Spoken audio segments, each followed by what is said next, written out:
this is Jason, known by night as Udvernoki. Hi, this is Chris the Tingler Caper. And this is Peter Surplus Gamer Silk. And the second episode of Tales of Monkey Island came out this past Thursday. So what did we think about it? First, as I totally failed to do in the first podcast, I should warn anyone who hasn't played both episodes that we were going to be talking some major spoilers. Yeah, there's nothing held back here. We're just going to have a full-on discussion of the whole thing. And spoilers from 3, 2, 1. What about that ending then? God, Manatee! Manatee, yeah. It's a great ending. It was a great ending, yeah. I've been wanting to talk about it since I finished it, but I just afraid to do it on the forum itself. Yeah, I mean, I assume that is the Leviathan that is mentioned in the title of the next chapter. I mean, I didn't really expect to see it at the end of chapter 2. I didn't expect to see a giant manatee eating the ship. Well, yeah, I certainly didn't expect it to be a manatee. Jeez, right. Yeah, I love everything about that ending. Yeah, I really enjoyed the ending. So we're doing this in completely the wrong order then. That's not that. I just wanted to talk about the ending. Say how much I liked it. It was a good ending. Okay, now we'll go on to general stuff. Anything we generally want to go through? Well, here's something that's worth mentioning to pick up from the last episode of the MojoCast, which is, of course, we were completely wrong in all of our speculation about What speculation was that, Peter? The speculation about the character who would be revealed at the end. We knew it was Morgan Le Fay, but we were just hoping it was. They threw it as a curve, I think, a deliberate red herring about the. It seemed like it was going to be a recurring character from the past, but in fact it was just a fangirl. So okay, what do we think of the new character? My first thing on the list. Yeah. I very much like her. I'm pleased that it turned out to be an original character, because we need more of those than we need original female cameos and reprisals. Especially. And I definitely like the fangirl aspect of her. I thought it was really funny. Yeah, I quite like the character as well. I want to see a bit more of her until I kind of decide how much I like her. But I mean, I think it was a good start for the character, certainly. The weird, sexy fangirl I'd written down somewhere. Well, they're also doing interesting things with them. They kind of have the relationship between Elaine and LeChuck, and we kind of have the corresponding relationship between Guybrush and Le Fay, and I'm interested to see how far they take that. If it's just going to be played for laughs, or if I'm. Well, yeah, I mean, I think it's safe to say, at the very least, that Elaine is up to more than we're aware of at the moment. And LeChuck. And LeChuck, most likely, yes. Almost definitely. I trust LeChuck more than I trust Elaine, based on episode 2 so far. Really? Oh, that's interesting. I know that Elaine is up to something, and we can move. We can move most of this to I can't speak. We can move most of this to speculation, but I really think that the person that will put Guybrush on trial will be Elaine in episode 4. I thought we were going to have speculation at the end. Something that's worth pointing out is that this whole kind of the sort of interesting thing they're doing with Guybrush and Elaine's relationship is sort of addressing an issue that some people have had since Curse of Monkey Island. Even though, to be fair, it was probably an issue Ron Gilbert put in everyone's heads, but like the issue that the idea of Elaine genuinely being in love with Guybrush was sort of wrong for the character. It's interesting to see Telltale kind of, exploring that a little bit. Well, yeah, I mean, certainly I hear that most of the advice that Ron gave Telltale about Elaine happens. Most of it becomes apparent towards the end of the series. So I think we're going to see more and more of that side of things. Speaking of Elaine, the one bit I really liked, bit of animation, was her hugging Guybrush as soon as she saw him. I don't know why, but it's this. I'm playing like Knights of the Old Republic again at the moment, and there's like a few emotional scenes in there, but none of the characters touch each other. They just stand there and sag and act all sad.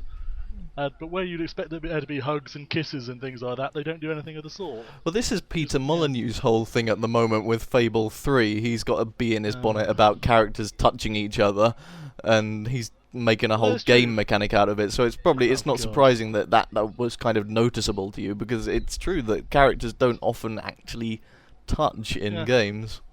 Yeah, I don't know why, but yeah, but it was just a lovely little touch. God, pun not intended. Yeah, I just think the animation overall in this episode was really good, especially at the beginning with the sword fight. I just thought that was really well done. My favourite LeChuck bit, see what happens as soon as I take off your mask!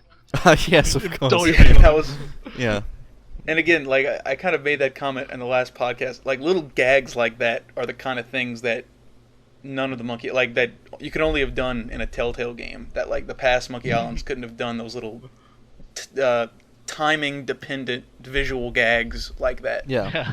And I just, I love those little moments in the Telltale games. And I definitely agree that the animation is top-notch. Oh, especially in the sword fight at the beginning. Yeah. They actually had a credit for someone who did choreography for that in the middle of that. Oh, that doesn't surprise... I was pretty... Sorry. I was pretty surprised and impressed overall about how epic the game felt. Yes.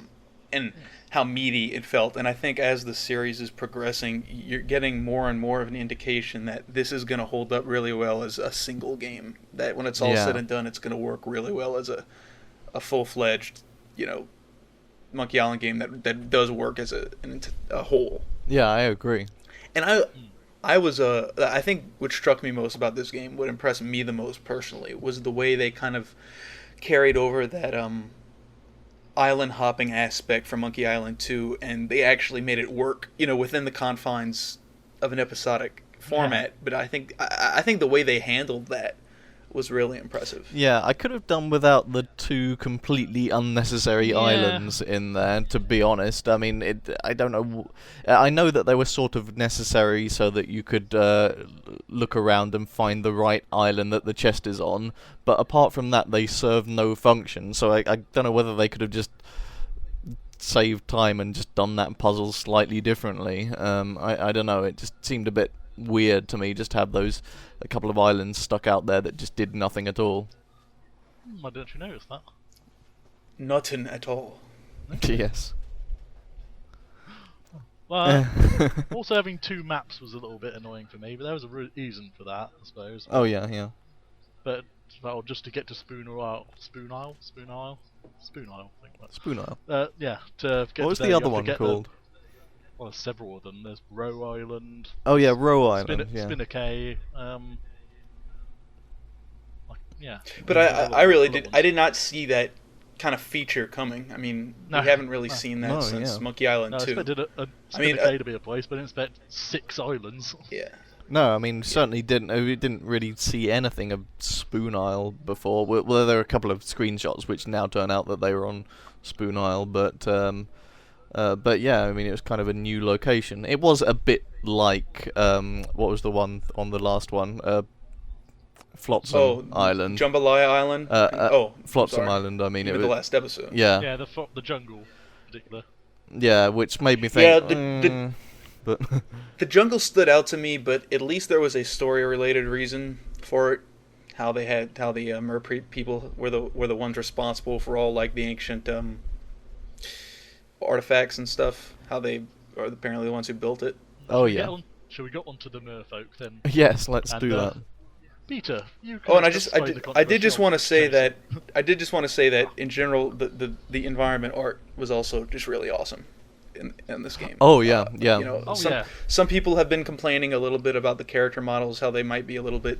Some of them are kind of recycled, but I think that the environment art is really like excellent. Yeah, the environment. And just I think just had to throw that in there. I think what really helps that as well is that they've moved to a sort of darker setting, which seems to suit their lighting much better. Sunset. It just looks all of it's there. Sometimes I just thought that the models looked a bit weird in some shots in the first episode, but No, you're right though. Sorry, they tend to have more Well, no, I was just gonna say the environments do tend to be best when they're interiors. Yeah, they just the interior ones and the slightly darker shots seem to be lit better, and because this whole thing was kind of darker, it looked better to me overall. The only part in this game that I really thought didn't look very good at all was one small cutscene where instead of including the whole of DeSinge's office, they just had a blurry shot in the background. I thought that looked terrible, to be perfectly honest. Yeah. Could have had him in his lab. Yeah. That was done. There were a few examples of that in Sam Max, and I'm guessing the reason they did that was so that the cutscene could load without any delay. Yeah, I suppose that is why, but I don't know. It really it was so that noticeable. Was pretty glaring. Yeah. I don't know, but I mean, it was like a 30-second cutscene out of a game that was a few hours long, so it's not a big deal. Yeah. Anyway, we were just about to talk about the Mer people. Yes, you can fill us in on the controversy, Peter. The Mer people controversy. I don't understand. I don't understand how controversy could possibly originate from that. Okay, so I want to hear the controversy. What it basically is some it comes in a few different flavors, and so the first flavor is that some people are just of the opinion that Mer people, they have no place in Monkey Island because Mer people are kind of these belong in the sort of mythological arena, whereas stuff like voodoo and ghost, they belong in the supernatural arena, and there's a difference for some reason. And I don't know. I can sort of see their point. I just think it's a dumb point. Really?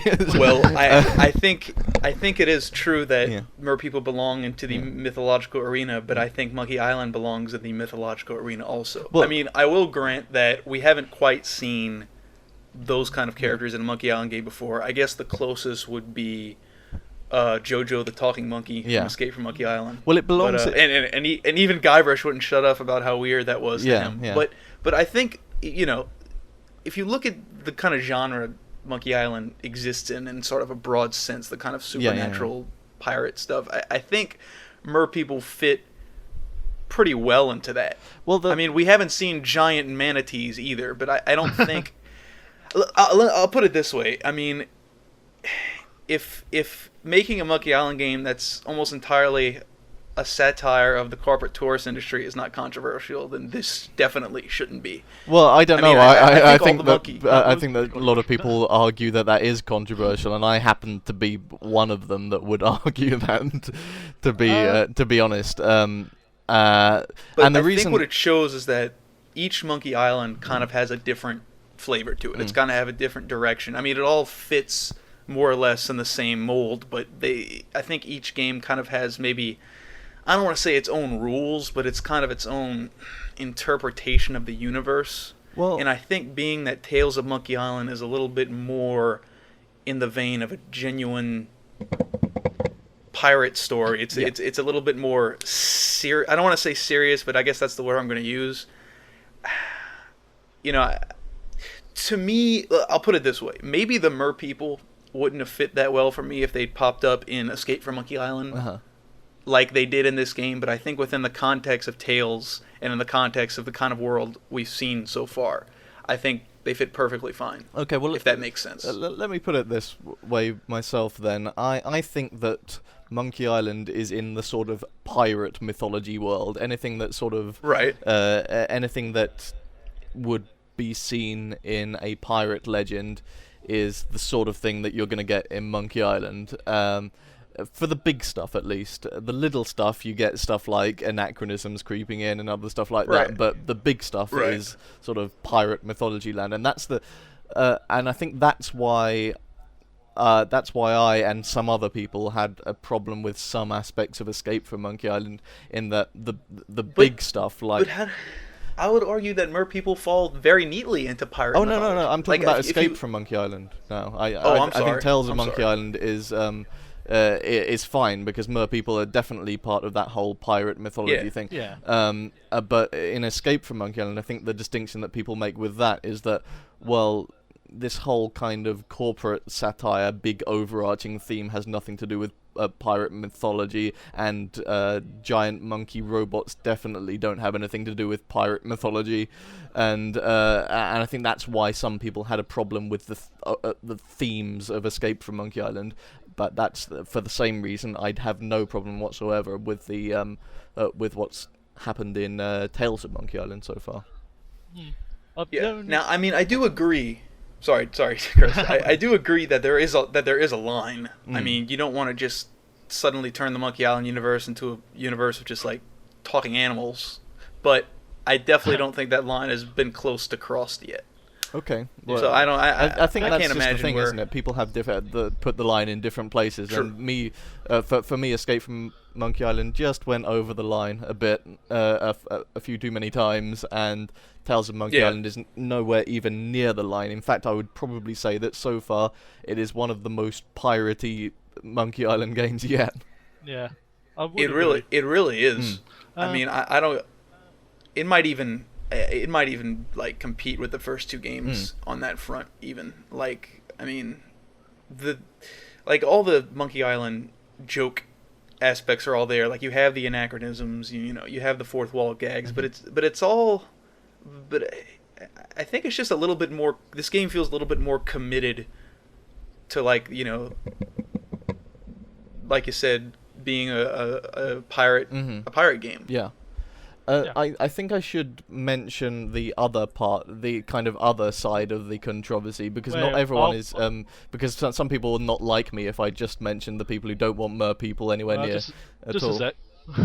The only thing I found odd about the sort of the myth aspect part is that in the first episode, they were very much still myth. They were sort of mentioned as this ancient people that had left these ancient mythical artifacts all around Flotsam Island, and then suddenly in episode 2 they're real, they're alive, and everyone seems to know about them and can talk to them easily. Okay, well, well, Flotsam, the people of Flotsam Island had been stuck there. I mean, that's true. Very long. How much of the rest of the world had they seen? Yeah, but also there's a thing about this, which is that well, not many people really mention the mer people, to be honest, in the first episode. It's mentioned by a couple of people, and they don't go into much detail, so we don't really know that much about well, it. they leave these old ancient artifacts at us around, and you assume that they lived centuries ago. Yeah, and it then seems suddenly as they're if, here. and as you said before, there's an explanation for that in the second episode. But it seems a bit strange that suddenly there are all these mer people, and everybody seems to know about them. They've been no one's surprised. that they've visited the islands before. And the way that I kind of reconcile that in my head is that, you know, in pirate times, the further away you get from this place, the more mythological something, the more kind of rumor and speculation there is about a certain thing. So, I mean, so far the game has basically been set around the Gulf of Melange, right? So all the characters there are people who've been sailing those waters for some time, and so people like what's his name, Winslow, might have plausibly visited this island before, and so on. But as you get further and further away from Spinner Cay, the mer people are going to become less and less well known, and they'll sort of fall into myths and legend territory, because unless you actually go there and see them for yourself, then it's just stories. Well reconciled, Peter. I'll accept that. Yeah, okay, go on to the second controversy. Okay, so that what you said was actually kind of part of the second controversy, is that people don't see why they don't like the fact that these mer people are just suddenly well known and everyone knows about them, and I can sort of understand, but I guess it just saves a whole lot of hassle at the beginning of having this whole, whoa, mer people, isn't that crazy? I would like Guybrush to have a bit more surprise. Yeah, I guess. You've never met them before. I guess, but it just sort of saves that kind of audience patronizing moment of, oh look, there are mer people, isn't that weird? I mean, But I think that could have been funny with Guybrush. I He's so guess innocent. certainly the mer people aren't how Guybrush expects him, because he goes off the ship saying, oh, he's going to meet a cute mermaid lass or something. And so they don't kind of work out how he had hoped. So there is an element of surprise. I mean, I think the first time he sees one, he screams. So there is some surprise, but it does all seem a bit casual. So I kind of understand that. But anyway, I mean, because of reasons previously stated, I can let it slide. The other bit of the controversy is basically people that don't like the way that the mer people have been done. They aren't too they aren't too bothered whether they're mer people or not. They just think that these ones are not good. And because I haven't really heard much about this, it's difficult for me to comment on it. What do you mean? What do you mean how they've been done? Are we talking about like the design or the design? I don't understand what that means. I don't know what they mean. Whether they mean the design, the characters. I think one of the problems is that they think that if they are going to be mer people, because that's part of a pirate legend thing, then they should be at least recognisably like the mer people that are of legend, and these are a bit too different to their liking. I don't know. I've heard. Yeah, that's pretty dumb. Having never seen a mer person in real life, I can honestly say they look perfectly accurate. Yeah, I don't know. Some people just I don't know exactly what their complaint is there, but that there are these people who just don't like how the mer people have been done. These controversies, where are they originating? I haven't been reading the forums. Yeah. Well, I see a lot of stuff on the Monkey Island IRC channel. On the Grapevine. I see a lot of things on the forums of Telltale and the Mojo forums as well. So I mean, so you're more in touch with the community than I am. Yeah, but the downside of that is that people go to these places to moan about things, and so absolutely it's kind of difficult to read it a lot of the time, and so it's very difficult for me to stop myself from commenting on every little thing I see when I enter one of these forums. But yeah, I mean, I look around on those things and try and keep up with what the latest opinions are floating around. There's usually so much discussion. Yeah. And you know what surprises me really is that there's been a lot of controversy over the mer people, but there has not been nearly as much discussion on what they are currently doing with LeChuck, which I think would be much more controversial. Which is my next point. And I think the reason this probably hasn't been as controversial as you'd think is because I think doing some kind of twist with LeChuck, doing something different with his character, has been a long time coming.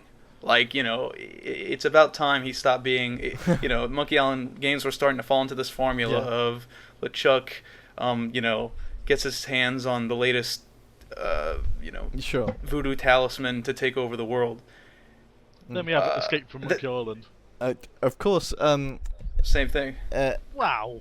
It is slightly different. He tries the political route, which is kind of new for him. I don't know. I just think I think that I can't form a sentence today. Well, that's handy. On a podcast. It is very different, I think, to what has been tried before, and I like that it's different. But I'm surprised that more people aren't saying. I'm surprised that more people are just not standing this new LeChuck. I don't have a problem with him. I think how dare they not stand it? I think it's because they assume it's going to be resolved. Like they realize that his story has something major coming up down the line that's going to kind of put everything into perspective. Yeah, I don't think anyone agrees on what that's going to be, but I think everyone realizes that this is can't stay not evil. There's LeChuck's story has only just begun. Okay, well I'll speculate on that a bit later during speculation then. I especially like the voice of LeChuck now. After Yeah, quibbling over it a little bit Mm. in evil version. He actually kind of sounds like Earl Bowen to me, yeah, talking normal. especially as Charles he's L. not bad Charles at all. type of Earl Bowen. Yeah. Yeah. Yeah, he's actually pretty... He sounds right, is all I'm going to say on it. Yeah, he sounds to me like what a kind of affable, slightly stupid LeChuck should sound like. Yeah. Yeah. So what did we think about him being slightly stupid? Is he just well? I love the puzzle where you have to help him solve I have the no... puzzle. Well, go ahead, Chris. I've interrupted you enough times. Yeah, I was just saying I like the puzzle where you have to help him solve the puzzle. I like it. I thought it was Wind him up funny. so much. Yeah. I have no problem with him being a little bit like that, because He always was. that was sort of you know, if you take everything we know about LeChuck when he was alive from the older Yeah.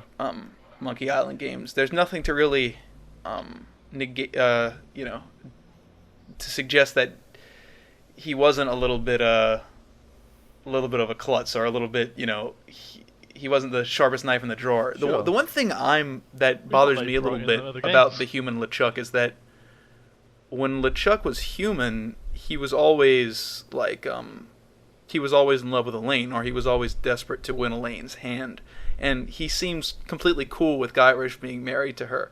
Now, there could be a very good explanation for that, yet to be revealed, but to me, that aspect of his character was always constant. Yeah. You know, everything he did was fueled by his desire to win Elaine's heart. Yeah, I mean, he was described, I think, in the first Monkey Island game, when you first go into the Scum Bar and talk to people about LeChuck, he was described as being kind of this fearsome, feared pirate even before he died.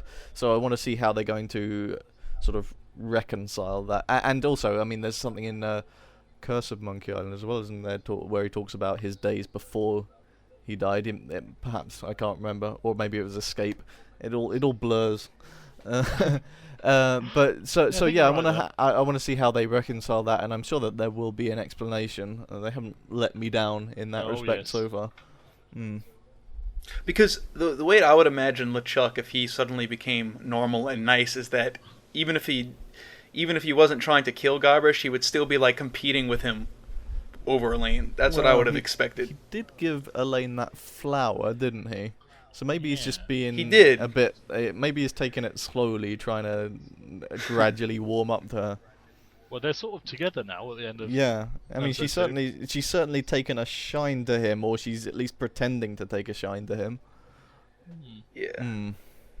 They both have something. Yeah, Elaine saying that she had to stay at the end of the episode, that was kind of interesting to me. Yeah. That was more interesting than anything that LeChuck was doing, as far as I was concerned. Yeah, I'm very interested in what Elaine is up to.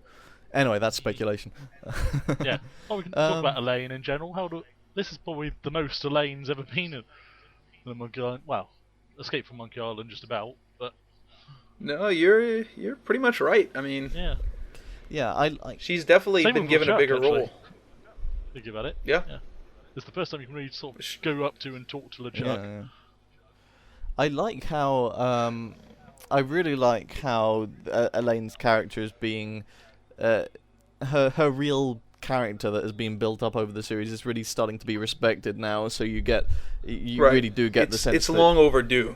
You really do get the sense that she's sort of going around hatching her own plans. She's got it all figured out, and Guybrush, he can do stuff to help, sure, but she's the one that's she's the one that's got everything worked out.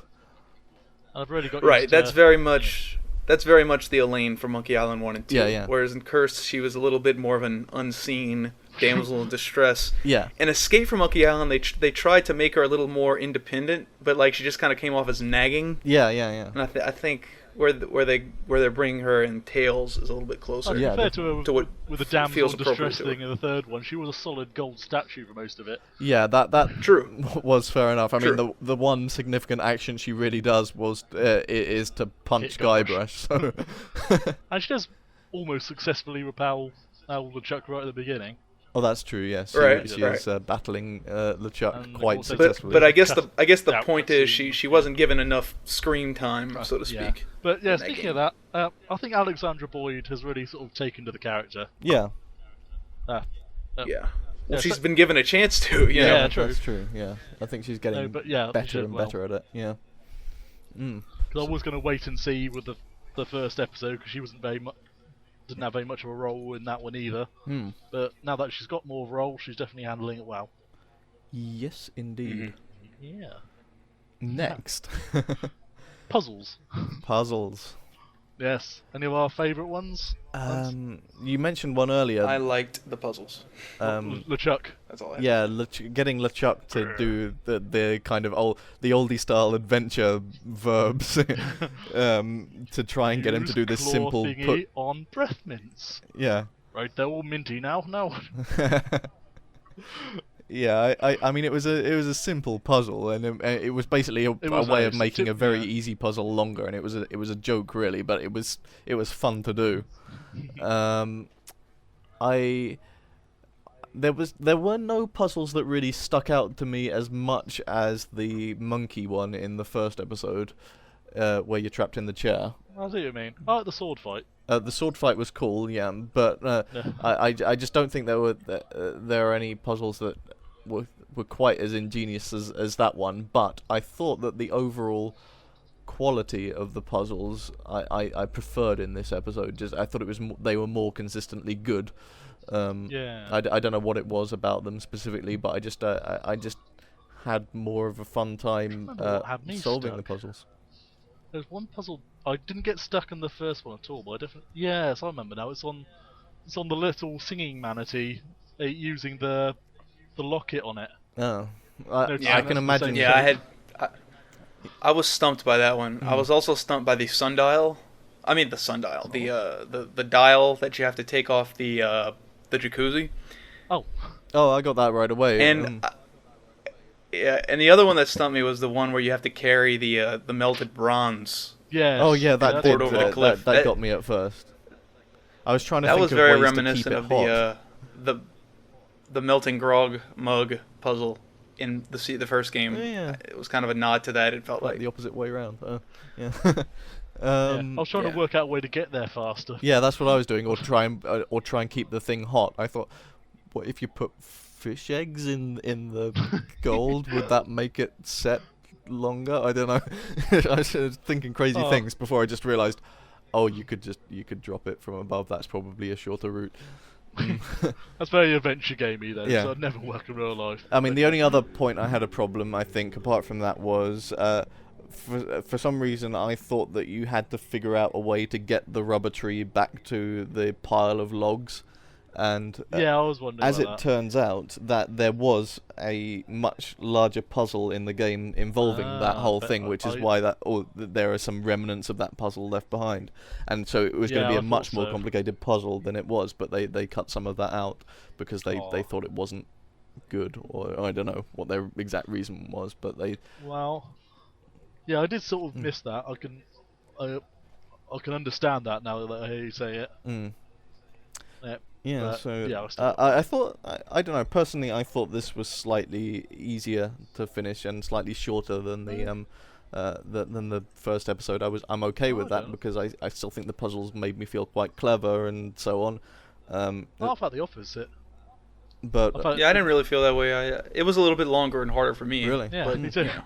well, that's interesting. That I can say because of my ultra forum connections and stuff, that I can say that the general consensus definitely seems to be that it was a shorter and easier episode, and some people are really whinging about it like they will because it's a forum.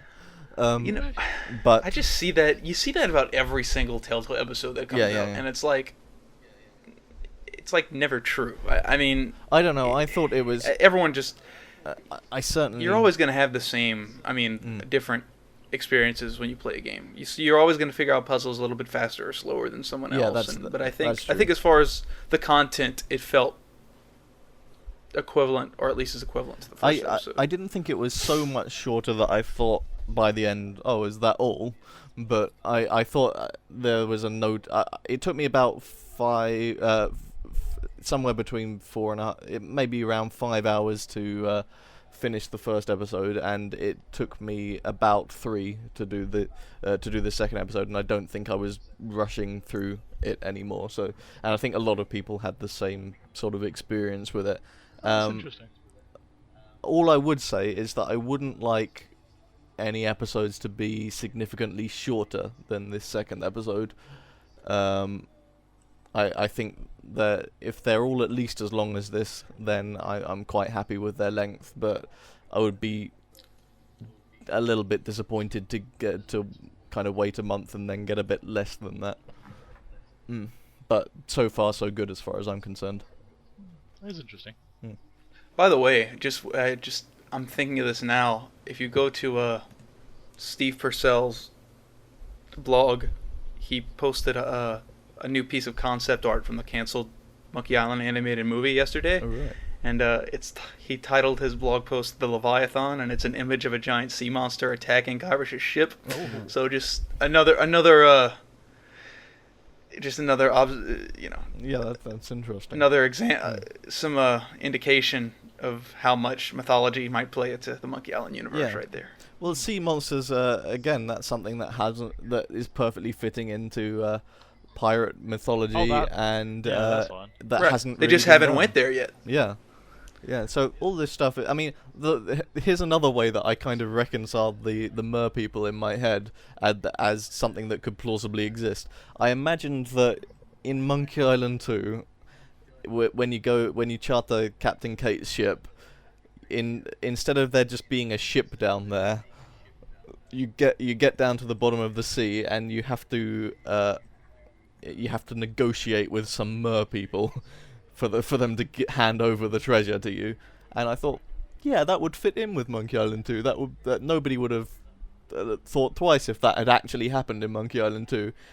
It's just because it's new and it's slightly different to what they had in their childhood that people are very defensive about it, very protective about it. It's always, whenever there's something that's just a little bit different to what we've known for so long, it's always that there's often kind of an instinct to react against it. I mean, even though I'm perfectly happy with the merfolk, there was a few seconds where I stopped and thought, merfolk, is that okay? Yes, I think that's okay. Yeah. After you have these internal conversations. Yeah. Do I like this new breakfast I'm having? Yes, Yes, I do. Yeah, it's crunchy. Anything else about puzzles? Yeah. General difficulty and length we've sort of gone over already, haven't we? Yeah. Okay. I mean, I just say it felt right to me. That's about all I really could say about it. Cool. We're clearly in the minority, Jason. Well, I don't know whether you're in the minority. I really don't think. I don't think we are. I mean, Nah. like, We're right. I think the majority of people don't care about the length, right? And then the only right. and then the rest of us either noticed That's it what she and said. thought it was a bit. Yes, it is indeed. Well, we what had she to do said. one of those jokes eventually. Yeah, and About being it's harder and longer than before. it's only a minority of annoying. us that are worried about the length either way. So, I mean, it's a significant point, I guess, to certain section of the fandom, but it's not something that we should maybe spend too much time worrying about. Oh well. Well, if it's very, very short, I'd have a problem. Yeah. But the only telltale one I've had a problem with that is the first episode of the second episode of Sam Max season 2. Which one was that? That's the Tropical Island one. What's that called? The one with Easter Island. Oh yeah, I didn't. Moai Better Blues. Yes, that's it. Yeah, that's the only I like one that that one. I thought felt short to me. There I believe there was also a 'Cause that was- a deleted or truncated puzzle. Yeah, in I that game. noticed that Mike more was- because there's several characters in there which were just pointless. Yeah, I didn't notice really that was short, and the reason I didn't notice that is because for whatever reason I started playing that episode, got about half an hour into it or something, got distracted by another game, and didn't come back to that episode for another 6 months or so. Oh. And then I just finished the rest of the series. So it felt really epic. So 6 months. So yeah, I mean that as far as I'm concerned, that episode was half a year long. You know. It's amazing what they can cram into a couple of 100 megs. Yeah. 6 months of gameplay. Music. Music is awesome. Yes. Here's the thing. The music, I think, has been excellent so far, consistently. It's just that it feels somehow subtler, and I think that's partly just the nature of the compositions, but I also think it's partly because the music is just softer in these games. Yeah. Like, I think less so in Chapter 2, though. Oh yeah, I definitely agree. McGillicuddy's theme, especially. I mean, the thing with I'm talking music, about in terms of just sheer volume, by the way. I think Like I turn it up. Go ahead. I turn it up to as far as volume goes. I tweak the volume the volume controls quite a lot when I play these games. I turn the sounds down to about 4 or something, and then I put the speech and the music right up to 10. And the music. You know what? That's one thing. As amazing as I think the audio side of all of Telltale's games have been, the one thing that they still never seem to have perfected is mixing the sound right. I've never played a Telltale game where like the background music didn't get in the way of the voice at some point. Yeah. I do see it. I never had that problem in a LucasArts game. That's interesting. That's just an observation. Yeah, I think my view on the music is that the episode 2 music is quite a lot better than the episode 1 music, and I like both.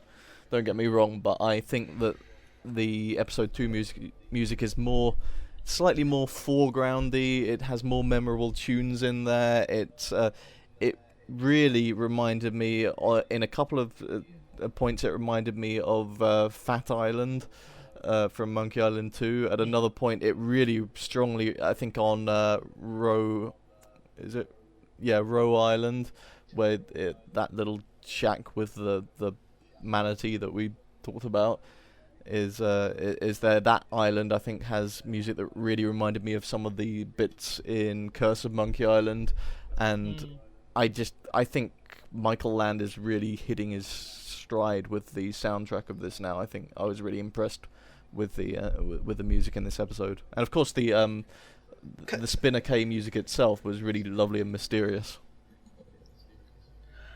Out of curiosity, does anyone know if Michael Land has what's the last game Michael Land has worked on? He's worked on them all.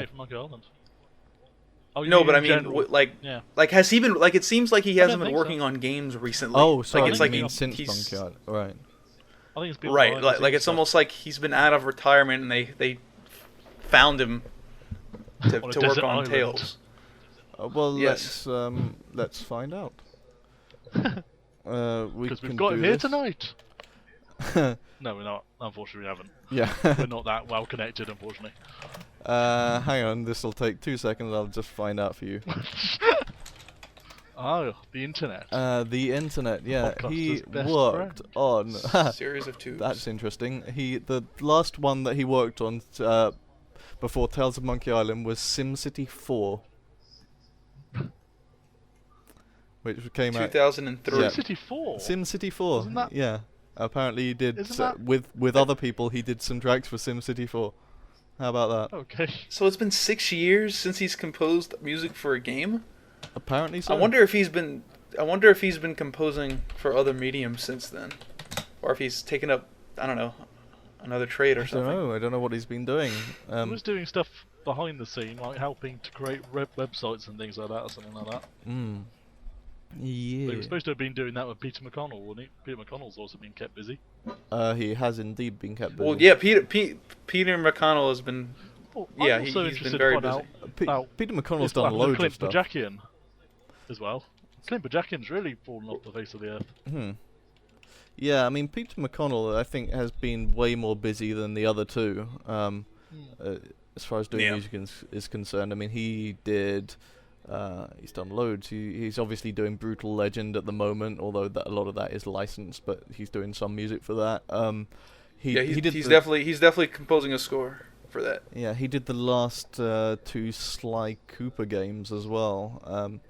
And I think there's a new one. There's rumours of a new one coming out soon as well, so maybe he'll be doing that as well.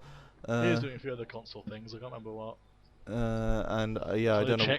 But yeah, I mean, he's got way more titles on his list than the other two composers. Definitely, the other two. Clint Bajaki was at that. I didn't mean to derail the conversation. I just was curious to know where Michael Land's been. You know, he just kind of popped up for this Monkey Island game. Yeah. Which is good. Yeah. Oh, I mean, personally, if Peter McConnell hadn't already been busy with things and otherwise engaged, I would have loved him to be involved in the project as well, because I have a great... one thing I think about Monkey Island's music is that I think that although Michael Land is excellent and I love everything he does, I think that he gets disproportionately too much credit for the Monkey Island music, because I think that the it has to be said. It has to be said that he was the sole person. Yeah, I think he was the sole composer for Curse of Monkey Island, and that's I think the most amazing Monkey Island soundtrack. It's certainly. It's true that it's certainly a very good. First and the sorry. Yeah, the first, second, and fourth games were definitely collaborative. Yeah. McConnell definitely deserves credit. Yeah. But I think if you only could get one person, I think Land was definitely the man for the job. Oh yeah, I think so. But I have so much respect for Peter McConnell as a composer, and when I think of Monkey Island 2 and think of some of my my favorite bits of music from that, a lot of them to me seem evidently like they were done by Peter McConnell, and I would have loved to see him back on this project, because I think that he could have really added something to it as well. But I mean, it didn't happen, and I'm happy with what we've got. I think it's time for somebody to leak the music he recorded for Full Throttle 2 before it got canceled. Well, did he actually do stuff for that? I know he was going to. Yes, he did. What was actually done? He did. I don't know if he was finished, but he had definitely done stuff. I think somewhere in Mojo's archives there is actually a clip. I don't remember. Well, that's interesting. Yes. Yes. One of my biggest disappointments of Indiana Jones and the Stealth of Kings was that Clint Bajaki didn't do the music all for it. Although I did like the music, I like the original music in Stealth of Kings. Although there wasn't enough of it. they used cues from the movie way too much. It was obviously especially like it got hard stuff. It got to the point where playing the game was just like, figure out the cue from the movies. But I think what was there that was original was very good. Just Stealth of Kings. Yeah. Anyway. Problems. Do we have any specific problems with it? There's that repeating character model thing still sort of there. Yeah, you know what? When I saw that first screenshot that showed the two pirates, I think they were McGillicuddy's lackeys. That's what they ended up being in the game. Yeah. I was kind of irritated when I saw that picture, but when I actually played the game, it didn't bother me. Like it felt like I could tell that their shapes and proportions were very similar to previous characters, but they felt like they had their own personality to them, and they did change them up a little bit, and they looked distinctive enough. Like I don't think I'd give any awards for it, but Escape from Monkey Island had a serious issue with the distinctiveness of its character models as well. If we're going to be fair here, I think Tails is better than the previous game in that regard, honestly. I mean, but the difference is, and this is kind of a thing with graphical detail, that when you get the lower detail you can get away with things being more similar. For example, in 8-bit games, you wouldn't blink an eye if 8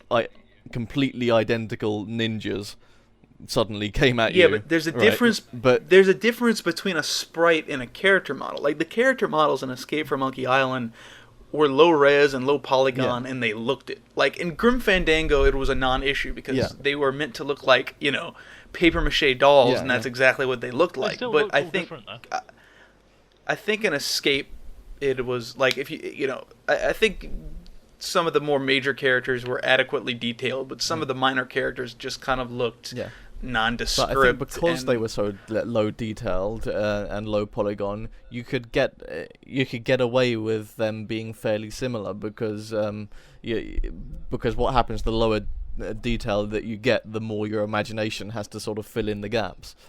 And I certainly didn't notice to me it just makes it doubly an issue. But I mean, okay. Well, I didn't notice repeated models when I played through Escape from Monkey Island, but I certainly did notice it in Tales. But in neither case did it particularly bother me. It bothers me, even if the idea of, so far, the recycling of character models, or using similar models and changing it up a bit, hasn't bothered me that much. But I don't like the idea that the game is being compromised due to being developed simultaneously for WiiWare. Like, to me, it should be you make the game as good as you possibly can for PC, and then you cut whatever corners you have to when you port it. Well, this is something that's actually worth talking about, because we didn't get to talk about it. Because they're developing it. But because they're developing it simultaneously, it's a cross-platform effort. Yeah. There's inevitably some considerations they have to take, even for the PC version, due to the fact that it's being developed. Now, again, I haven't. That's more of a hypothetical problem for me so far. I haven't seen anything that really bothers me. Like, I can see things that might be examples of what I'm talking about, but nothing has really irritated me yet. I just think it's too bad to think that, the latest Monkey Island game might look a little bit less good than it could have had it not been for developing it at the same time as the Wii. Because, I mean, certain people have said that the... This is coming from a loyal Wii owner, by the way.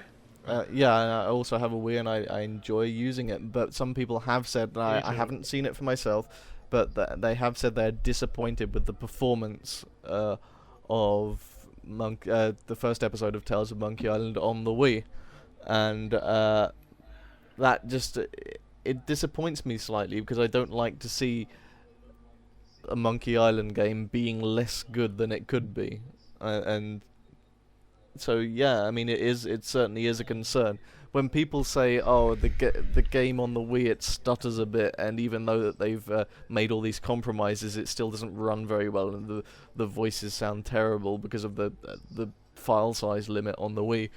When people say that, just for a few seconds, I sometimes think, well, if this was going to be the case, then why did they bother even bringing it out on the Wii at all? I'd rather... I think the reason is obvious. Strong Bad did well. Yeah, that's the reason. I think the Wii has proven to be successful for them so far. I think that's the reason, and it just in some of my darker moments, I think that maybe I just wish that it hadn't been successful on the Wii, so that we wouldn't have to make these sorts of compromises. But I don't know. But I'm speculating. I haven't played. I haven't forked over the $10 to check out the Wii version myself. But I've seen a video of it on YouTube, and it looked pretty much how I expected. I think if you played the PC version and then you go to the Wii version, it's going to be pretty stark contrast. Yeah. But maybe if you just only play the Wii version and you have nothing to compare it to, I'm sure it'll look. I'm sure it's nothing like as bad as some people have been suggesting. Yeah, and after a while, after the kind of initial wave of forum complaints that seemed to be a recurring theme in this podcast happened, it calmed down a bit, and some people actually came on defending it, saying, I've played this on the Wii. I didn't get it on the PC. I played it. It seemed fine to me, and so I think that my kind of twinges of doubt over whether co-developing for the Wii is a good idea. I think maybe I should go a bit easier on Telltale for that decision. I wonder when the release date for Siege of Splinter K is for WiiWare. Do you remember what the difference was between the two releases for the first episode? 3 weeks. About 3 weeks, yeah. 3 about weeks. that long. But I mean, on the other hand, you do want the game. The first episode was apparently successful on WiiWare, and you do want to see that, because that's only a good thing in the long run for Monkey Island and for Telltale. I mean, it obviously is a good thing, and what I really want is for Telltale to be successful, because that means that they can keep on making this type of game, and that means that they'll keep on getting better and better at doing it, which they have done so far as I can see. But at what cost? I just don't want them to make too many compromises to get to that point of being successful, because I don't want them to become known as the company that makes these fun adventure games that are just kind of rough around the edges. And I want them to make. They've got to make money too, though. I mean, the compromises are probably being made for the sake of being profitable. Sure. I just I want them to become well known for making these really polished episodic products, and I don't want that to be compromised by having to cut these corners, and that's my only concern about it, really. I mean, there's a sort of a sect of anti-Telltale people out there. We have got a couple of them on Mojo hanging around. Yeah, I've seen them around. There, you get a lot of YouTube commenters that are in that sect. Yeah. Yeah. And now. Well, we've been talking for almost an hour. Didn't somebody want to talk about Monkey Island Special Edition before we kind of overstay our welcome? We'll talk about speculation first. Oh yes, if we've of got course. any more left. Okay. I was personally going to say how strange enough, the parrot seems to have been becoming my favourite character. So I don't know whether it was overused a bit in this episode, but I was actually sad when he's died. kind of the He was like the rubber chicken of this game. Yeah. I was thinking more like Murray, the way he keeps popping up. He's the banana picker, isn't he? Right, he's the banana picker, the rubber chicken. He's the more useful than you would have originally anticipated inventory item. Yeah. I like the little the one that was in the initial teaser as well. That gag with Elaine where he said who would be dumb enough to lose 2 wedding rings or something like that, and he pops up and does his thing. Yeah, I think it's a funny little character, if you can call it a character. Yeah.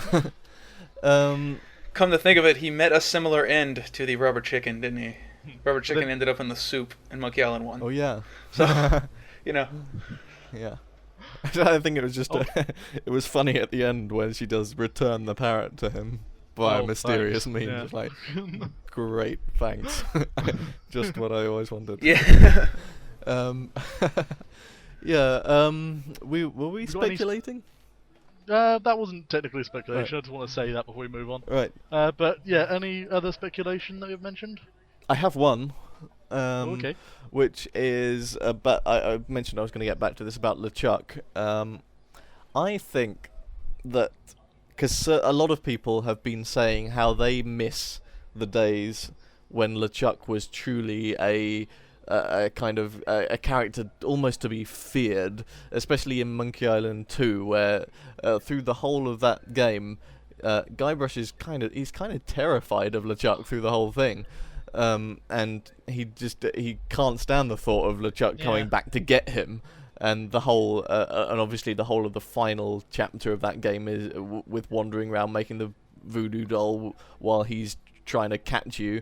It's set up to make you it is set up to make you jump whenever he enters the room. And he was kind of a fearsome character, genuinely fearsome character, rather than just this kind of voodoo zombie pirate caricature that type thing. And I think that by making the Chuck appear completely harmless in this new series of episodes, they are setting it up so that at the end he will come back more fearsome than ever before.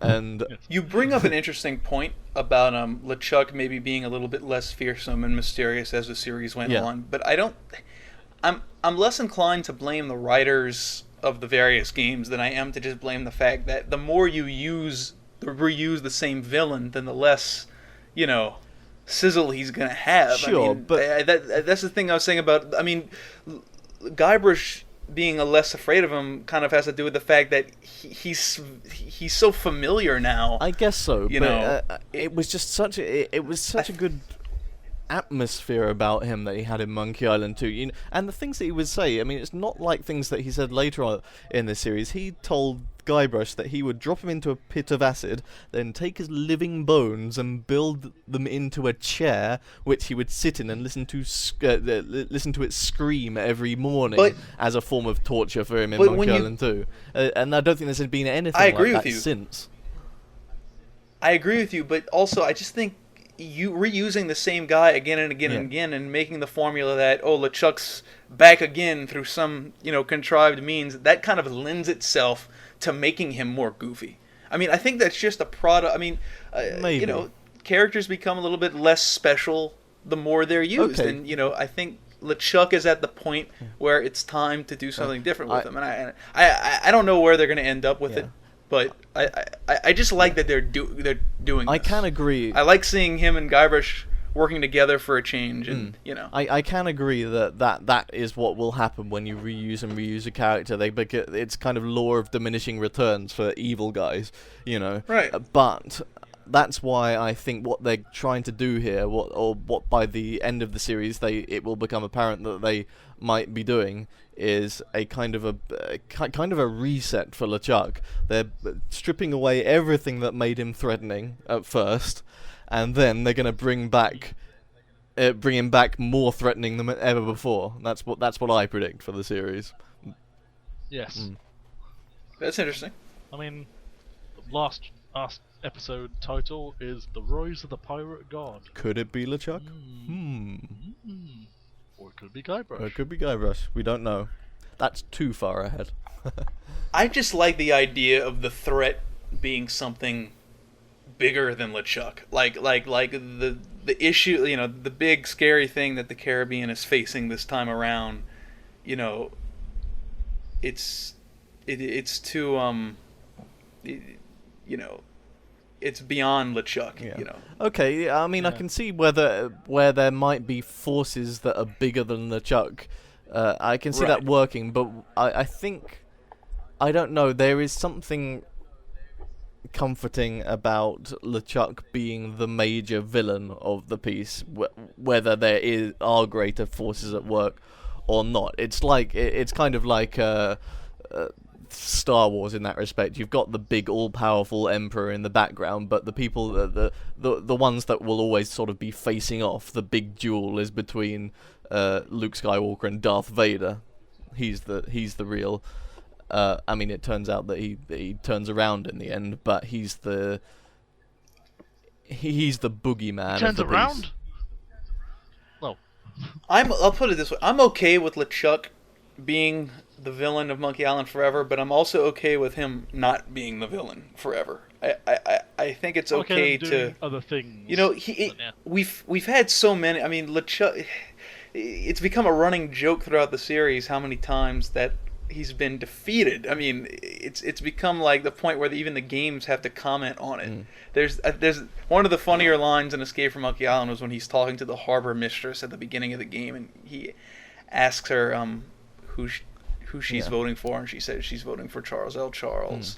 And he tries to tell her that LeChuck is back, and she writes it off as like political campaign spinning, and she says, besides, weren't you the one who killed LeChuck? And Guybrush says, well, yeah, 3 times, but yeah. Well, this is what I'm okay. Like, I think LeChuck, don't get rid of LeChuck. Don't get me wrong, but it's okay to give him a change of purpose, and I think it's okay to introduce a new foe for Guybrush. He doesn't have to be a Luke Skywalker and Darth Vader. Sure. But again, I just think this is... You don't need to force yourself. I think this is why, if they do bring him back as the sort of main villain, then they have to go all out on it. He has to become a real villain again. He can't just become the caricature, oh, look at me, I'm collecting monkeys and doing voodoo on them, silly thing that he was at the beginning of the series. He has to be, at the end, oh shit, LeChuck is really back and bigger than ever. Yeah. Yeah. Sorry, I'm not allowed. Am I allowed to say that on this podcast? Yeah. I don't know. Fuck it. Yeah. Go Right. Fuck no, you're not. Oh, I've got a bit of speculation. Thinking about Okay. it.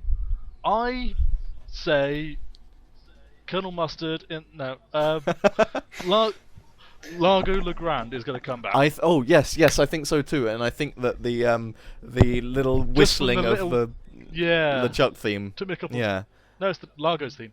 The Largo's theme, of course. Yeah, the little whistling of Largo's theme while they're going to repair the. Coincidentally, just whistle that theme. Yeah, I don't. People really want to see old characters come back. Yeah, and what does he say after that? He says, "I wonder why that tune popped into my head." You know. Yeah, I know. Yeah, and That that just seems made me think that they were coincidental to me. winking at us, going, "Yeah, he's gonna come If back." he had whistled the Monkey Island theme, no one would have blinked an eyelid. Yeah, but yeah, that specific theme. Yeah, why that theme? I'm gonna be the cynical bastard and say you guys are reading too much into Yeah. it. Although, we all know that choice. if Largo does come back, Dom has the voice down, so Yes.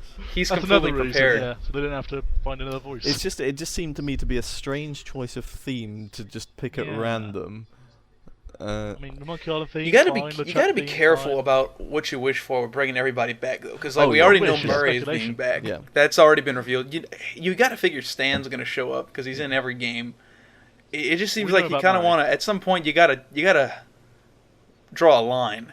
Sure, yeah. I mean, I do agree that I would rather see. Largo though is just it hasn't been reused quite as much. He did sort of disappear from Monkey Island 2 completely. No, And I just quite yeah, like some I Right, think but his you day just- could come again. Right, Yeah. but it could. I'm not saying he couldn't come back. I'm just saying that the game has done a really good job of kind of keeping things fresh and making things new. We've got the Voodoo Lady, we've got LeChuck, we're gonna have Murray. They're doing plenty of. They're giving plenty of reminders that the past game existed, but we're not in the Tri-Island area anymore. We're in like a whole new area of the Caribbean. We're being introduced to all these new mythologies. I'm just saying I'd be totally cool with Telltale creating more original characters than reprisals of Largo and Kate Capsize, do just both because it would for a be while. cool from a fan standpoint. Sure. You gotta.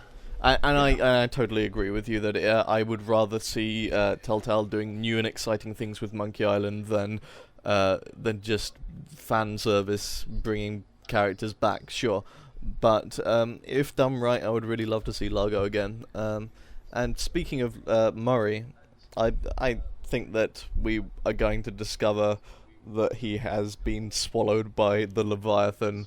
And has been in there for some time and is I quite think either grumpy Murray about or it. Stan's going to be in the next episode. I think it's about It's not time. bad. Not a bad theory at all. I think maybe Stan could be. Oh, that's I interesting. think Yeah. swallowed by the manatee just as easily. Yeah, that could happen. Yeah, but I definitely think that I think one of those two are going to be in the next episode. I'm pretty sure Murray will be in the next episode because about the time that he did the Twitter thing that he was recording, it would have been about the time they were recording the voices for episode 3.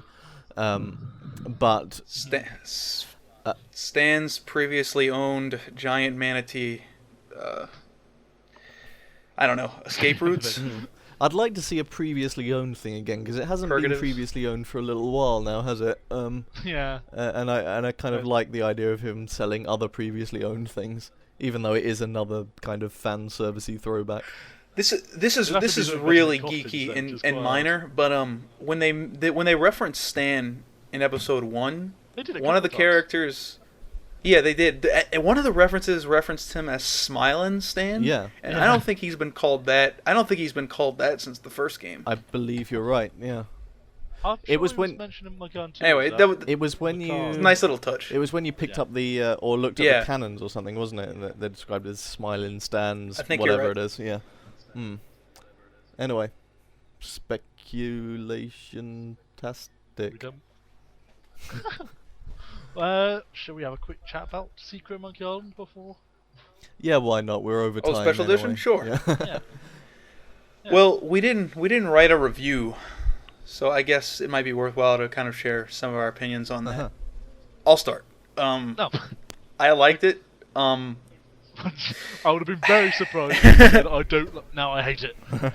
Change my mind. Well, Never liked it. I honestly don't prefer the new graphics at all to the old graphics. Like, I think there's a lot of, I think it was a competent job, but I don't think it was a very inspired job. Like, I think there are a lot of things about it that look really good, and a lot of things about it that look kind of suspect. But what I like most about it is that it's obviously introducing people to Monkey Island. It helped reinvigorate the license, and people who never played Monkey Island before are now being exposed to it, and that's obviously a really great thing. It is. Yeah. The voices, it's like, it's so cool to hear the game voice. It's one of those what if things everyone wanted to see happen just because it'd be cool. And the result is pretty much what you'd expect. I mean, the voices are really good, although the fact that the game was never meant to be voiced kind of comes through in a lot of cases, and maybe it wasn't necessarily it might not have necessarily been the most sound idea, but like I'm really glad that it happened. The dialogue, that's which right, the jokes to me. Right, like the jokes don't work, but it's like they clearly did the best job they could. Like, it's not anyone's fault. It's just like, this is what happens when you try to voice a game written in 1990 for with the intention of being read. And like I just love that they did it. Like, it's just cool that even if it's not something I would like consider the ideal version of the game.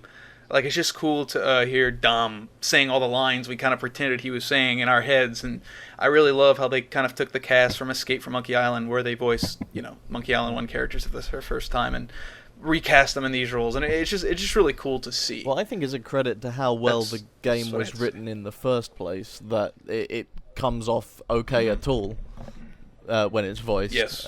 Because so many games that were written around that time, it just, if you tried to put voices to them, it just wouldn't even work in the slightest. It would just be terrible, because they just didn't have the level of characterization, the level of good writing that was available in Monkey Island.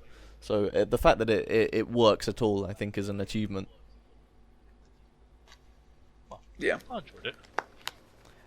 And as for the rest, that's all you have to say. Well, as for the rest of the game, I really I think they did a good job. Like you, I thought they did a really solid job of the background art. I think that some scenes could have looked a bit better. I thought some of the scenes, one that sticks out in my mind is just the lead up to the Swordmaster's house, looked particularly great. But yeah, I mean, it was overall I would call it a competent workman-like job of making an HD version. But I don't necessarily think that it's an amazing transformation that forever will replace the original in my heart. Yeah. Some of the some of the detail is lost, but like it also it looks better and it looks worse in different ways. To me, it's just kind of cool to have another version to look at, because people fight over what's superior, the EGA version or the VGA version. There are two groups who still bicker about that, and you got the different versions of Loom. Some people will insist that the EGA version looks much better. Sure, yeah.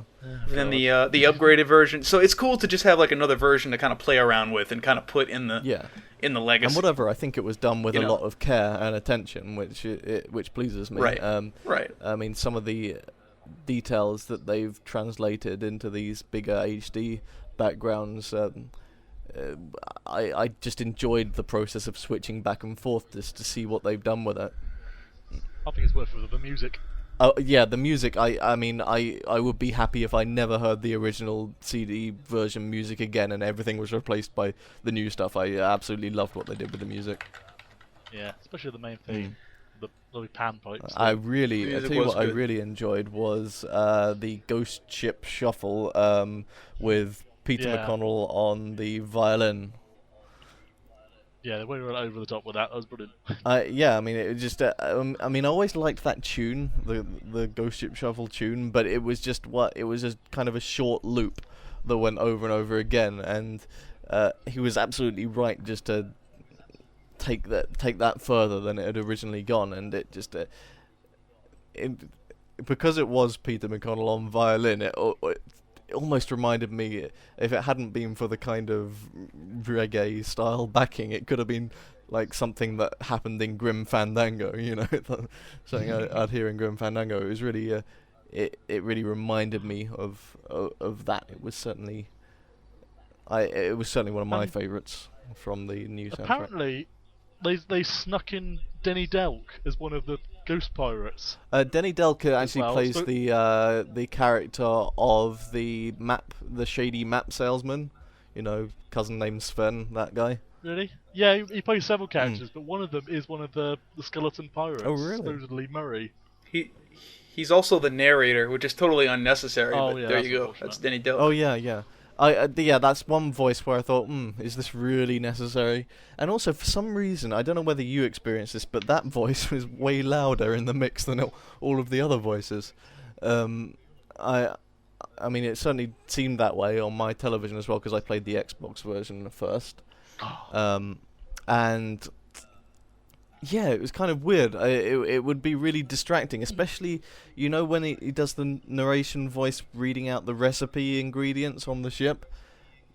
And that kind of annoyed me, that every time I went to look at the the recipe, I'd have to hear this cheesy style voiceover. Yeah. So I think maybe that was a bit overused. There was a conversation on the Idle Thumbs forums about the special edition, and one of the remarks somebody made was how, an example they gave of how the voice may have been unnecessary was there was a gag in the Scum Bar it's after Elaine gets taken by LeChuck and you go talk to the crying cook, the chef. Oh, I know what you're going to say. And he says that you have he says that you have love written all over your face, and in the original game, Guybrush turns around and the text, the letters LOVE appear on his face, and it's just this little visual gag, and it's retained in the special edition, but the narrator also says it, and it just I think it's not funny anymore. It's actually Dominic Armato that says it in that particular well, bit, but I take your point. Yeah, I mean, it's just Dom just goes love, and it's quite amusing the way that he says it, but as you say, completely even less necessary with the high definition graphics. Yeah, completely unnecessary to actually do that. So yeah, that maybe they. I didn't know that's that. I mean, I never thought. I don't get the impression. I don't get the impression that they would have voiced that even if they had the capability of voicing it in 1992. Sure. Yeah. Yeah. Same with 1990. That is a good point. Anyway, but I was happy with what. But they yeah, did. it's. Yeah, I'm just nitpicking. I mean, I like special edition. I definitely do not consider it to be the ideal version of the Secret of Monkey Island, but I'm glad it exists, and it's just kind of cool. I tell you what, I do think it's to hear it voiced. I do think it's the ideal version of Monkey Island. The reason being, if you just switch to old style mode, you can play it completely through like that if you so wish. So it's got the whole of the old style mode contained within it. If you're really nostalgic, if you're one of the diehards, even that's not good enough, because true. That's the CD That's version. The CD version. Yeah, but it's there are different. I mean, but there must be there must be about 3 people in the world who are that nostalgic. Hey, so how did it come out the stump joke? I took out the stump. Yeah, the stump joke. If they had been able to do one thing that I think they should have put back in the stump joke that was so unnecessarily taken out of the especially CD as it's version. referenced in Psychonauts. Yeah. So many people get that joke now. They put it back Yeah. in Yeah. special edition. They didn't need to do it in 1994 or whenever the CD version came out, and I think that's if they could have fixed one thing that the CD-ROM version did, it would have been to put back in the stump joke. I'd like to see that again. I mean, they obviously just took the most recent version of the game Sure. and built the special edition on top of it, which makes total sense. But yeah, I see what you're saying. I mean, they did do it. There are a lot of little differences. They made a few tweaks. There are a lot of little differences between the original floppy version and the VGA floppy version and the CD version that some people get uptight about. So there are always going to be people who insist that the Purcell close-ups and the older version were much better than the photorealistic versions, and they've got a couple of gags that got changed and stuff. But that's kind of why I see the special edition as just sort of the next, the next version you can kind of put in the lineup. Yeah. And you can kind of make your own decision. Well, I think whenever I go back to play The Secret of Monkey Island now, I will definitely play the special edition because just for the music and the voices.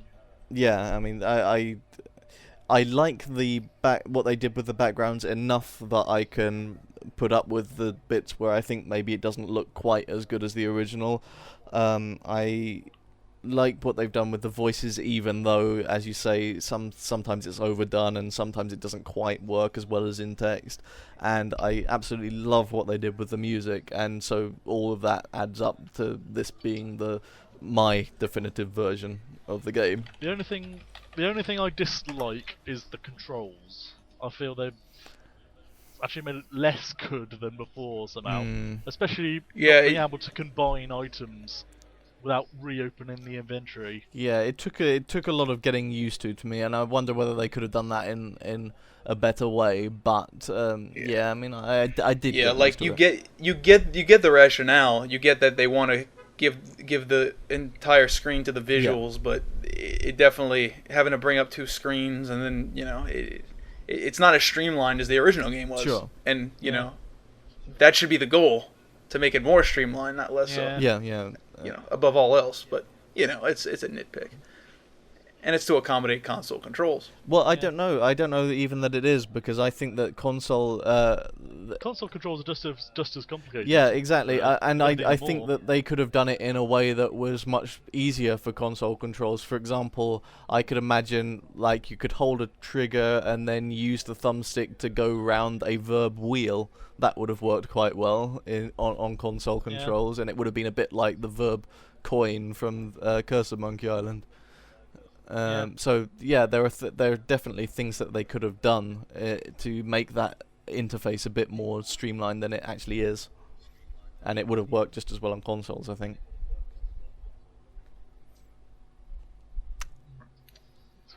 Yeah.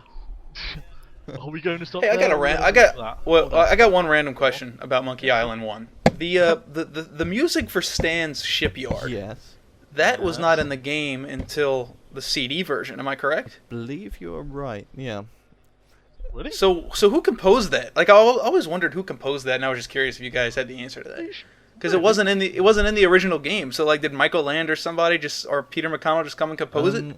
Or was it just some random guy? I'm trying to think whether that was the only one. I think that I really. Oh, I've got the feeling there might have been others as well. I don't think. Yeah, there. I think there was no ambient music for the Monkey Island jungles. Like for like the Cannibal Hut and stuff. I don't think there was any music in the original game for that, but they kind of added some stuff maybe for the CD version. Yeah. I think it was one of the. I don't think it was Michael Land. I think it was one of the additional composers. Right. Yeah, it's possible. On the side. They did a good job with that. I think it's got a very sort of to my ears, it's got quite a Michael Landy bass line going on in it. Yeah, but I definitely it certainly wasn't in the Amiga version. I can't. Because that's... Okay, well, the one other thing, as overlong as this has been, the one other thing we have to touch on is the Ghost Pirates of Vuju Island trailer. We before we started recording this, we noticed that there's a trailer available for Ghost Pirates. So you guys should go see that. Go to the Pumpkin Post, our hosted site that really deserves more attention than I think it gets, because Haggis is really good about being on top of all the Autumn Moon news. So go check out the Ghost Pirates trailer. Yeah, it's a good site. I just visited it for the first time before we started recording it, and impressed. That's awful. Pumpkinpost.mixandmojo.com, guys. Go see it. But yeah, the trailer. Yes. Dare I say it? Very Curse of Monkey Island-y. Certainly. Well, especially at the beginning. Yeah. There's that. If you had told me that's Monkey Island, I would have said, yeah, it obviously is. But, the trailer design is pretty lame, but what you see of the game is pretty awesome. Yeah, I mean, that's about the gist of it. I felt like I wasn't tantalized enough. There were a lot of kind of disjointed phrases with no way to get any context of them whatsoever. No, and animation seemed a bit off to me. Yeah, but I couldn't really get any sense of who these characters were, what they were like, It reminded me a lot of the Vampire Story trailer. Yeah. Germany needs to just get better editors, I guess. I wanted to leave the trailer having some sort of idea of what sort of characters I was going to be playing, what sort of story, just in very general terms, I was going to be involved in. And to be honest, I'm none the wiser. I don't know. It hasn't made me any more excited for the game, because I went into the trailer knowing that it was this piratey game that kind of looked like Curse of Monkey Island, and I have to say, I've come out of it's probably. Sorry, I'm interrupting you, but I think I'm actually less excited now as in the trailer. I mean, before it was, as always saying about it, I thought that sounds cool. Like you play 3 ghosts, where they can't be seen. You have to possess people. That sounds quite cool. But now I've seen the trailer, it just doesn't look that good. No, I don't want to. I don't want to say that. It's too early to tell. I think it looked. What I saw looked. Doesn't show anything. Yeah, it doesn't show anything. Make any kind of judgment. Before I watched the trailer, I knew that we were going to get a Curse of Monkey Island-ish game, where you played some ghost pirates, and after I watched the trailer, I still know exactly the same amount, and it hasn't made me any more or less excited for what's in store. I felt like. I didn't get enough of the characters. Yeah, I need to know more about how much fun it's going to be. If the purpose of the trailer was to tantalize me, then it didn't do that, because there was not enough of any one thing in it for me to be intrigued about what was happening, or enough about the characters, about the story, or anything like that, really.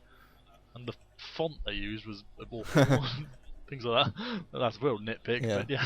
So I mean, I hope that it turns out great, and I haven't really been following Autumn Moon as I have a lot of the kind of ex-Telltale lot, and so I don't know really what to expect, and I hope it is good, because I like what I've seen of it, but I just can't tell. I'm none the wiser, and that's slightly disappointing. I'll get it. In case Bill Tiller's listening, I'm definitely going to get it. I'm sure I'll enjoy it.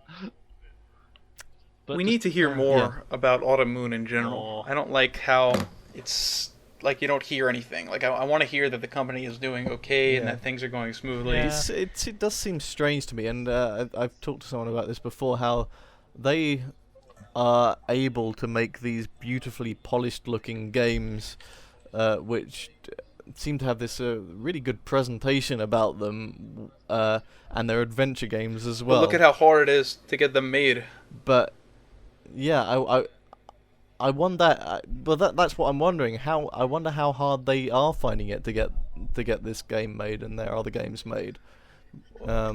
Clearly, pretty hard. Yeah. I mean, it was what 2002 that A Vampire Story they started looking for I mean, like how long ago? I mean, how long has it taken A Vampire Story to even get off the ground? I mean, it was a nightmare. Yeah. It made Psychonauts' development cycle look reasonable. Yeah. I think that's the trade-off. If you want to make a game, a game with 2D hand-painted backgrounds and do it your way, you basically have to be a starving artist. Yeah. And that's the image I get when I think of Bill Tiller and the people of Autumn Moon. Like it's just like I love the company and I'm gonna play every game they make, and I wish them really well, but it's like you don't get any sense that they're secure. Yeah. Like, I really... And I'd like to hear news along those lines. Yeah, I really hope that there's a great payoff for them at some point down the line, because, again, the more these companies do them, because there was a time when LucasArts had the adventure game thing, they just had it down, and they had the people there who just really knew how to do it, and they could get these adventure games out without too much problem, because they were also really popular. And now that they've all gone off in their separate directions, to a certain extent, they've all had to learn how to make games again without this.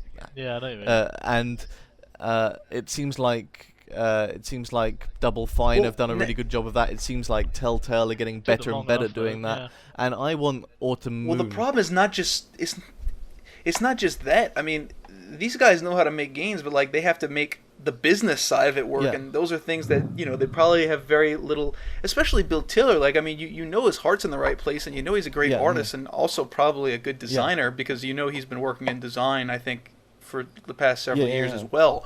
But I mean, we don't, it takes a certain type of person to make a good CEO.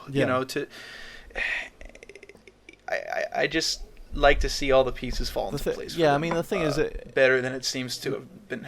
No matter how good a designer he may be, it takes he's struck out on his own, right? And it takes practice to get that down. And before he had the support of all of LucasArts to back him up, and he was working mainly as a sort of an artist as well, which makes a big difference, obviously.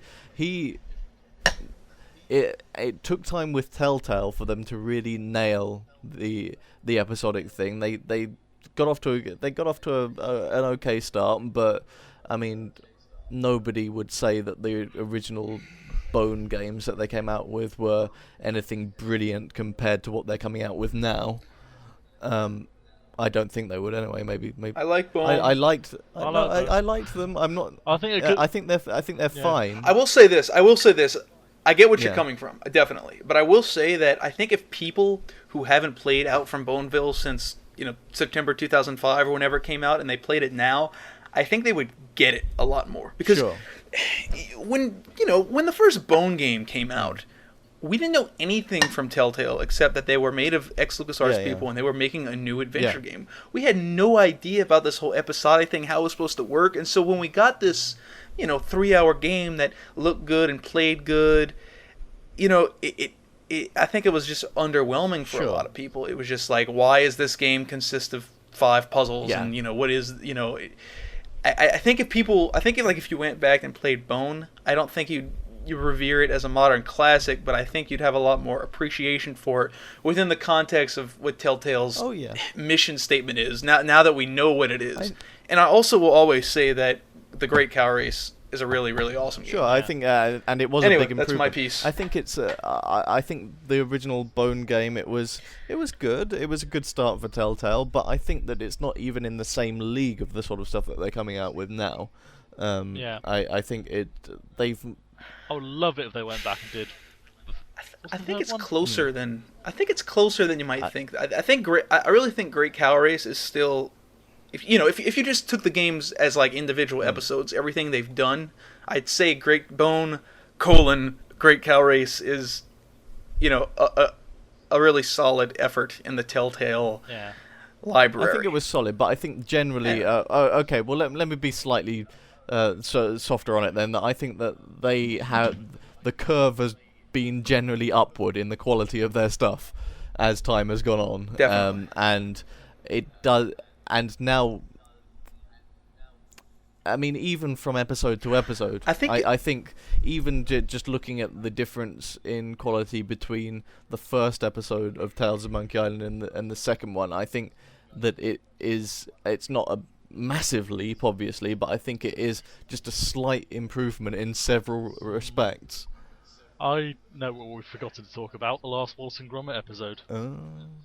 I didn't play it. Yeah. I haven't finished playing that yet, actually, so I can't comment. Well, we'll do it next time. But I can't say anything about it. I think you make a good point regarding the juggling of the business aspects versus the creative aspects, and I think that's something Autumn Moon is really struggling with, and I think Double Fine struggled with it a lot too. Yeah. The 5 years or near 5 years that it took Psychonauts to get made, a lot of that may have been development issues and getting dropped and all that things, but I think a lot of it was Double Fine just trying to figure out how to run a company. But also, I mean, Tim Schafer had never been a CEO before, and you have all those stories about mass firings and getting everything kind of in order from a company standpoint before they could even kind of think about making a game. But obviously, Tim Schafer was willing to take that long over Psychonauts, and in Telltale's case, they couldn't take that long over getting their first games out. They just had to spring into action. So a lot of the learning that Double Fine did behind the scenes in Psychonauts, we had to kind of play by playing these early episodes, which maybe are not, when you look back at them, as polished as the most recent stuff that's come out. And I think that, and I really hope that Autumn Moon get the, because it's taken them an awful long time to get their games out as well. And I think that I'd like to see more of their stuff, because I think they will get better with practice. And I think the quality of a Vampire Story is high. I think it's totally there. I mean, I had problems with the game. I think the dialogue was a little bit overwritten at times, and I had some other issues. But I mean, I think it was as good as some of the old LucasArts games. I'd prefer it to The Dig if I was looking at those games objectively. I think it's about on par with like Escape from Monkey Island or Sam & Max Hit the Road to me. But it's not for me. It's not perfect, but it's a great adventure game, and I think it's, like you said, it's only going to get better. And I just hate to see the company fold before they even get a chance to do that. Yeah, that's more or less that's what my long-winded, windy, stupid point what really was, that I just want them to get the chance to grow and really end up making these amazing, really genuinely exciting adventure titles, and I hope that they get the chance to get to that point. And we could just being worrying for the sake of it. Fans, they never take no news as good news. They have to hear, they have to be constantly fed good news. They want to know everything that's going on. But on the other hand, I worry about Autumn Moon a lot, and when you read Bill Tiller's Twitter page, which is possibly the most frightening thing on the internet, it's like you don't get a warm and fuzzy feeling. I just want things to work out for those guys. I really do. I agree. We have gone on a bit, haven't we? I think it's a good place to start. We did. We were going to talk about... We went long, but we talked about a bunch of topics too. So yeah. I mean, I expected this to be shorter than the last one, as we talked about most things on Monkey Island episode 1, but obviously not. There you go. Right. Look forward to chapter podcast number. Well, what is the number of it? I don't know. Wow.